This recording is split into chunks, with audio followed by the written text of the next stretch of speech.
Hey everyone, welcome to D20 Woodworking. And today we're talking about Marvel Champion's newest hero announcement, which is Cyclops, right? The first hero, standalone hero for the X-Men cycle. We knew Cyclops was coming. We know Cyclops is going to be released the same as that time as Jean Grey, so we're waiting for the announcement about Jean. I assume we'll hear about her next week. But we're going to kind of dive into this hero, talk a bit about him overall, because I have some thoughts. I have some thoughts, so let's dive right into it. So here's his whole hero page, all the fun stuff, and let's jump right into the Scott Summers card right off the bat. 3 recovery, 6 hand size, 10 hit points. This is pretty standard, nothing amazing here or anything like that. You may include X-Men allies from any aspect in your deck, which is kind of the most interesting thing about Scott, in my opinion, is because now thematically this makes a lot of sense, right? Scott was always the leader of the X-Men. So it makes sense that he can pull in X-Men allies from other aspects. I think it's really cool. I think it's a good idea. It really makes him super versatile, right? And we'll see that his player cards kind of led themselves more toward like aggression type stuff. And I'll get into that in a little bit. He himself would probably work really well in justice or protection. And then leadership is essentially, right, playing a bunch of different allies. He can already do that with this ability. So he can almost cover several aspects, at least 2, right? Depending on how you build out. He can cover multiple aspects, which is kind of interesting. I like the idea of it. I'm 100% for it. The other thing is his alter ego abilities to search your deck for a tactic upgrade and add it to your hand, right? So it's not your discard pile, it's your deck. That I think will be important, but we'll get into that later. We'll get into that. We'll get into that. So this is the side of the card I want to focus on the most, which is his 2/1/2, which is kind of weak, but whatever. Hand size of 5, hit points of 10. Now, Optic Blast.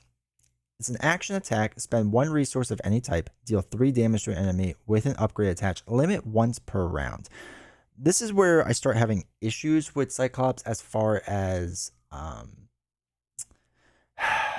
like how much it relates to the 90s comic book version of him, or 90s comic TV show of him, right?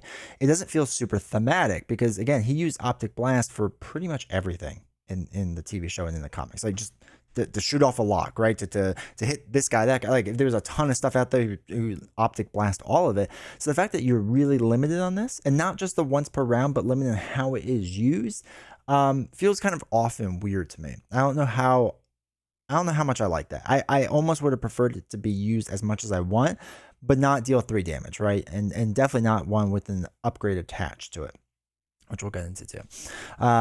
So it feels a little off to me.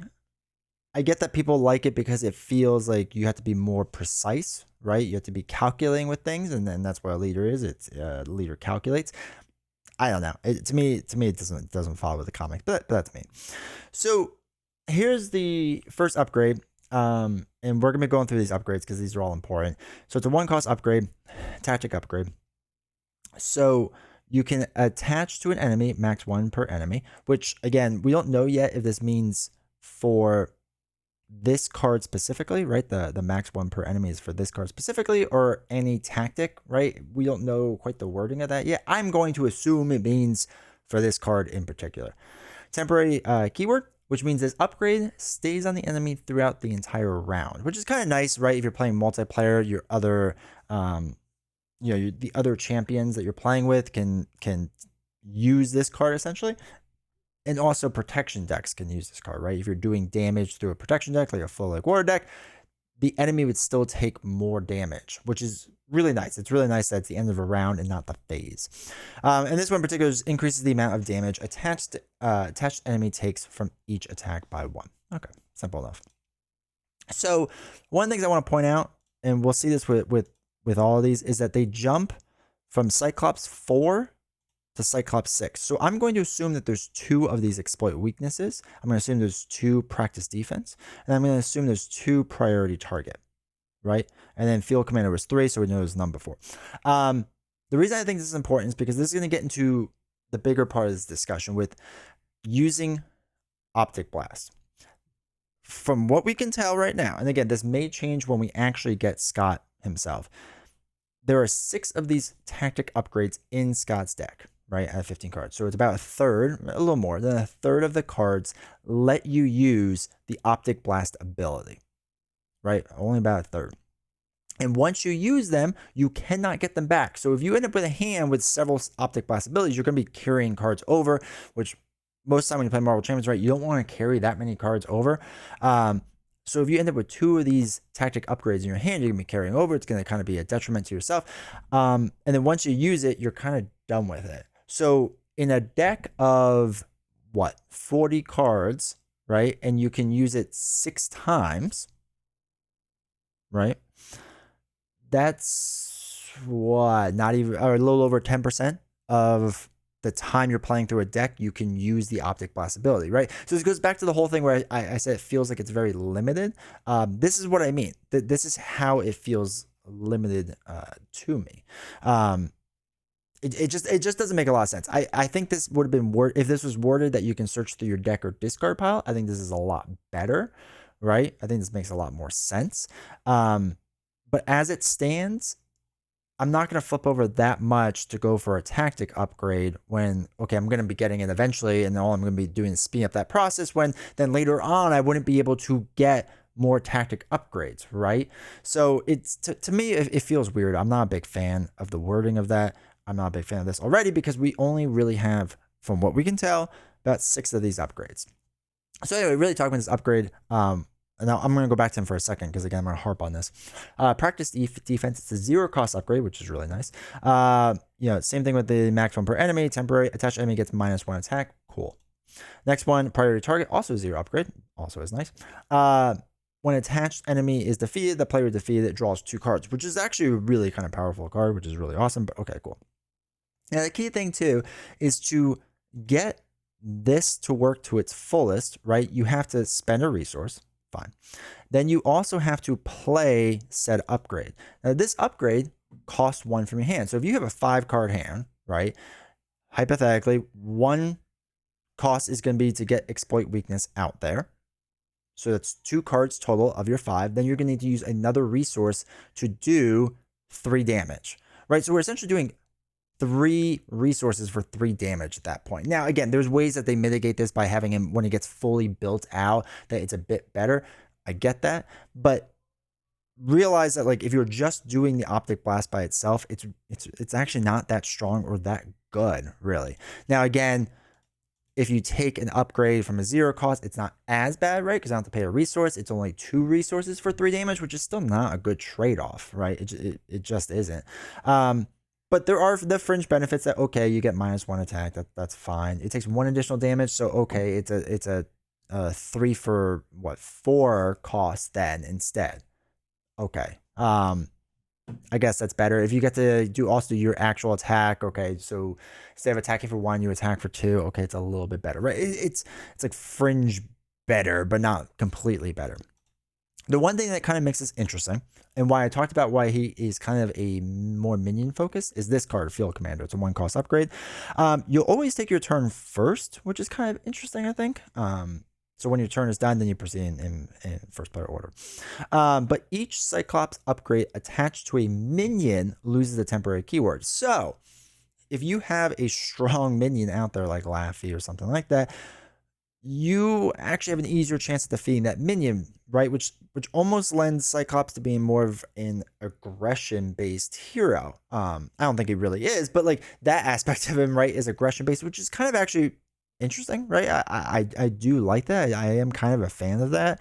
Now it doesn't work on villains. So if you're facing a villain that doesn't have a lot of minions, this card's not that great. It's not bad, right? But it's not that great. So yeah, it's kind of weird. I know a lot of people were really excited because at first they read this and they thought they could attach to the villains, but you can't, sadly. But yeah, it helps out the other upgrades, but not as much as I think it really does for obviously it doesn't for villains, but I don't think it helps as much as people think it does. So this Visor is kind of the big one too. There's going to be 1 of these in the card because we can see it's Cyclops 2 card. This one's 3 and 1. I don't know if we ever talked about what his 1 is. So maybe there are 2. Actually, I don't know that for sure. I don't know if we ever see what 1 is, but maybe there are 2 of these.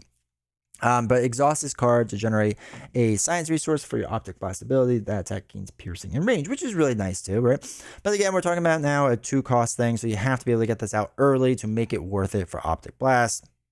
Generally, though, it will be. I actually, now thinking about this, is probably not going to be 2. It wouldn't make 100% sense, but who knows, maybe. I guess his signature ally would probably be 1, assuming he has one. But yeah, anyway, so I think this is fine. I think it's needed. It kind of stinks that it's only for the Optic Blast, which means, again, if you get this out early, we've already discussed this, from his kit alone is probably going to be 6 cards. So you really only use this 6 times for the entire round, right? It's an interesting trade-off. Is it really worth it? I don't know. Okay, so full blast is where things kind of get taken to another level, and I assume there's gonna be like 2 or 3 of these in the deck. It's a 1-cost event where when you use your Optic Blast ability, exhaust Cyclops, and this attack deals 8 damage and gains overkill, which is obviously huge because essentially Optic Blast would be doing 3 at this point, plus this 8 is 11, right? So now you can't do your 1 damage as before, and if you have the upgrade attached, that allows you to do 1 extra damage, right? It could be 12. This is where it slightly gets more worth it, presumably. Now, again, if you're paying for a 1-cost upgrade to attach onto it, then 1 cost to exhaust, to do Optic Blast, plus 1 cost for this, right? 3 for 11, still a huge positive trade-off, but you have nothing else that you can really do. So it's a really, really, really, really strong, powerful card. But I know a lot of people are like, oh, it's a 1 for 8. It's really not. It's a 3 for 11 or 2 for 11. Probably closer to 2 for 11. But it's a hugely powerful card, and this is probably what's going to help make Cyclops good for villains as well. So like I said in the beginning, I think Cyclops, or I think I mentioned in the beginning, at least I should have, Cyclops I think is going to be a very powerful hero, right? I think Cyclops is going to be one of the most powerful heroes out there, and it's because of a card like this, which can help work on villains, and a card like this, which is going to work on minions, right? It's very rare that we have heroes that can juggle both those things really, really well. And then let's talk about Tactical Brilliance. It's an event. Remove 3 threat from a scheme. It's a 2-cost event. Choose a tactic card in your discard pile and add it to your hand, right? This is how we can get it back. I assume there's 2, maybe 3 of these cards, assuming you play it, right?